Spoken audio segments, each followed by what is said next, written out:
The waiting chairs emptied after the barber. Turn the tablet and read the note beside my name. I did not expect a barbershop to make me feel 12 again. But that is what happened when a grown man read a note off a scheduling tablet and let the room finish the joke for him. I started going to Carter's Cuts because my father insisted it was one of the last places left that still did a proper shape-up instead of internet hair.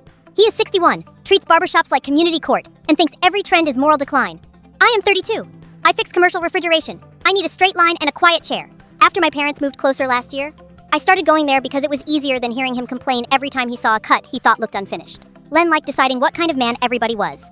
Not directly. In those sideways jokes older men use when they want to place you in a category and see who joins them. He started doing it to me because of my brother. My younger brother Sam married a man last year. My mother handled it. My sister handled it better than fine. My father treated silence like a noble compromise. I stood next to Sam at the courthouse because somebody had to act normal. Carter somehow learned I skipped a church barbecue because it turned into one long passive-aggressive discussion about Sam's marriage.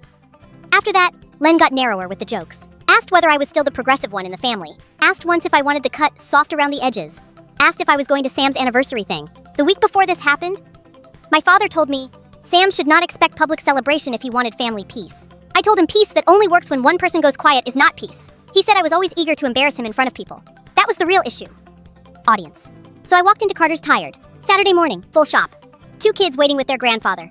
3 regulars in the chairs. I checked in at the counter because Len had switched to an appointment tablet during the pandemic and never switched back. He tapped the screen, frowned, and said, "Huh."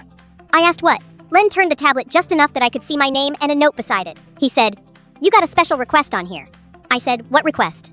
He read it out loud. "No political talk, no family commentary." The room changed. Not loudly. Just that small shift where everyone suddenly became interested in anything except the source of embarrassment. I knew who had typed it. My sister booked the appointment the night before while I was working in my garage and had joked that I should start charging emotional labor fees every time somebody baited me. Apparently she added the note too. Len laughed once and said, "That's specific." I said, "Delete it." He did not. He said, "Sounds like somebody knows you got thin skin." Because now it was not a private annoyance. It was a performance. I say no.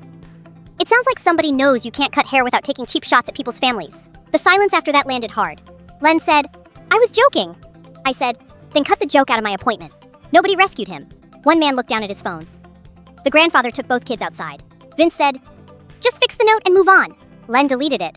He cut my hair quieter than I had ever heard him. No comments, no family jokes. When I got up to pay, Vince asked me where Sam and his husband had gone for their anniversary because his daughter wanted Asheville recommendations. He said it casually, which is how men in rooms like that admit something changed without admitting it. I still go there sometimes, though not as often. Len is careful. My father still thinks I overreacted.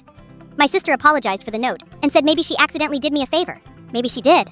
Because the real change was not guilt. It was that the waiting chairs did something they almost never do in places like that. They emptied themselves away from the joke.